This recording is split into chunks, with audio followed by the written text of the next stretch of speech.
Sì, velleitario. Vediamo comunque che l'atteggiamento di entrambe le squadre è di cercare subito di fare un'azione offensiva, cioè di attaccare la porta. Attenzione intanto la possibilità per il tocco dentro, Pedro all'angolino chirurgico, Pedro, e trova il primo sigillo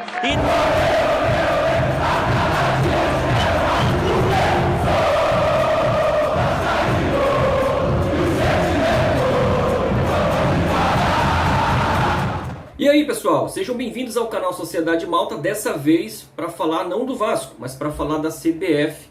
A entidade está sendo alvo mais uma vez de escândalo, né?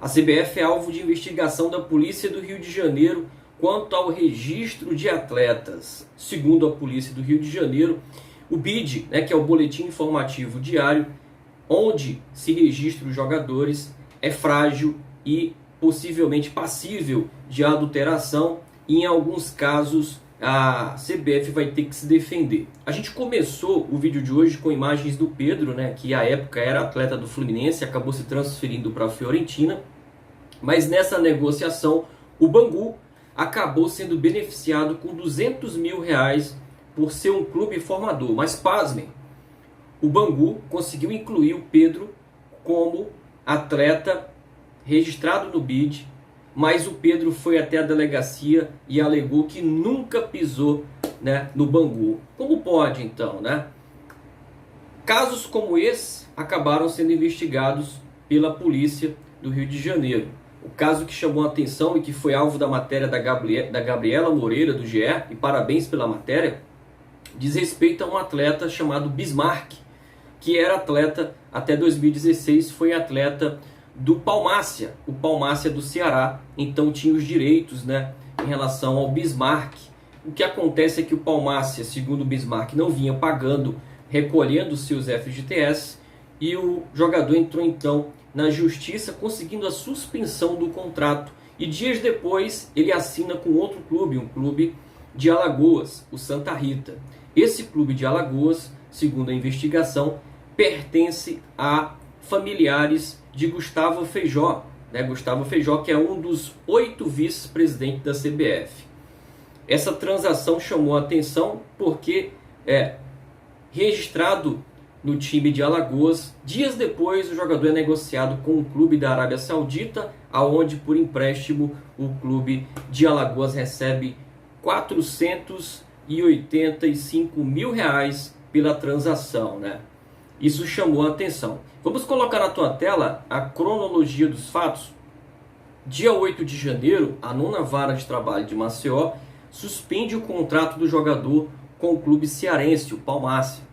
14 de janeiro de 2016, a CBF e a Federação Cearense de Futebol publicam a rescisão do contrato de Bismarck.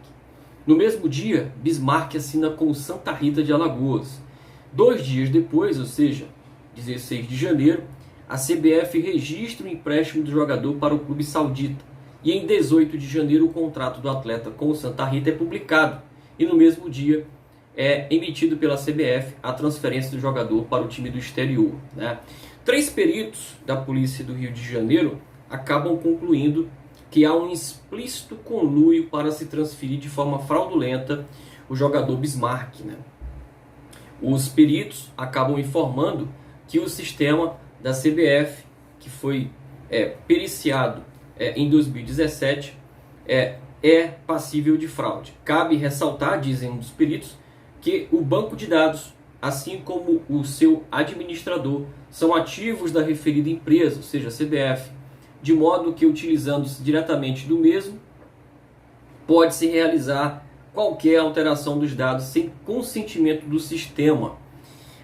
Essa perícia foi anexada a um processo na Justiça Cearense para investigação dos fatos, e esses relatórios estão à disposição da Justiça. No documento, os peritos informaram que o trabalho foi acompanhado pelo diretor técnico, o diretor de tecnologia da CBF, Fernando França. E no final, a perícia acaba concluindo que uma equipe de informática devidamente capacitada poderia modificar todo o sistema e apagar os rastros dos dados, de maneira a impossibilitar a detectação de vestígios por parte da perícia criminal. Em depoimento à polícia, o então diretor de registro e transferência da CBF, o seu Reinaldo Busoni, negou que o sistema possa ser fraudado, né? Essa situação é uma situação que preocupa, né? Porque a gente vê que jogadores que ainda não estão registrados no BID e que, se porventura forem escalados numa partida de futebol, acabam tirando pontos de equipes e até rebaixando times, né? Então, para você ver a seriedade que é e a transparência que tem que se ter em situações como essa, e que são facilmente adulteradas, segundo a polícia do Rio de Janeiro.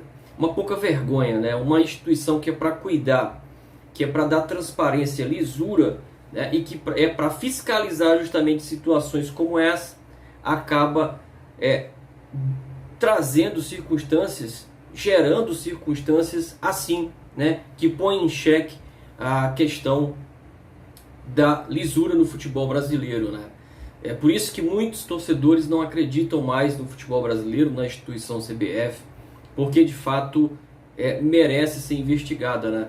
É presidente envolvido em escândalo de corrupção, envolvido em escândalo de propina, presidente que foi preso fora do país, é presidente que foi banido do futebol, é presidente que assedia moralmente funcionários, né?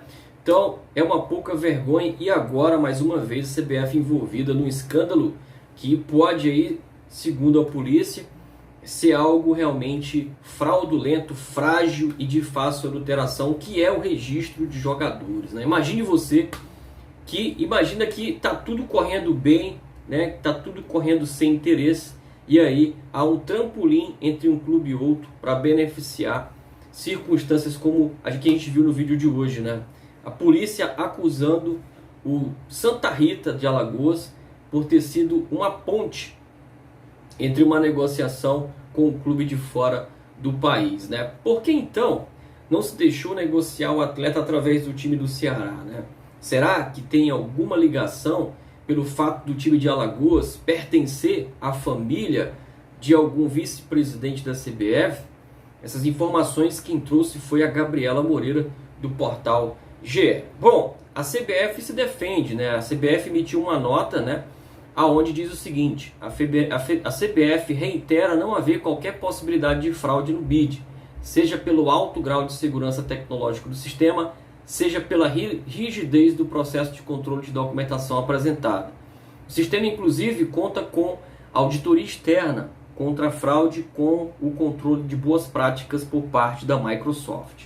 Quanto às informações prestadas pelo inspetor de polícia, estas partem de premissa equivocada, que afronta decisão da Justiça de Trabalho de Alagoas, que determinou a rescisão imediata de contrato naquela ocasião. A CBF, ao longo dos últimos 5 anos, prestou todas as informações solicitadas pelas autoridades competentes em relação a este tema, bem como disponibilizou o sistema para a perícia da Polícia Civil do Estado do Rio de Janeiro, e tem convicção de que não houve qualquer irregularidade no registro de atleta em questão. Bom, tá aí, né, a informação da Gabriela Moreira, a polícia dizendo que o contrato foi suspenso e não rescindido, mas curiosamente, no intervalo de 1 ou 2 dias, o atleta que estava no Ceará não atuou pelo time de Alagoas, segundo informação da Gabriela Moreira. O jogador foi negociado com o Santa Rita, não chegou a entrar em campo, porque não deu tempo, né? 2 dias depois o jogador já estava registrado na própria CBF, no BID da CBF, como atleta do time da Arábia Saudita, né? Bom, vou deixar você com a reflexão, deixe sua opinião aqui. A CBF é uma instituição hoje confiável? É uma entidade que merece a investigação da polícia? Deixe aí a sua opinião nos comentários. Se gostou do vídeo, deixa o like, se inscreve. Quer nos ajudar? Compartilhe o vídeo, deixa o like. Isso ajuda ao YouTube entender que o material, que o conteúdo é interessante e leva esse conteúdo a mais torcedores, a mais amigos, a mais espectadores, beleza? Se quiser ajudar ainda mais o canal, você pode se tornar membro no botãozinho Seja Membro e vir fazer parte da família Membro Sócio Malta. Vou ficando por aqui, fica na paz, fica com Deus e até mais.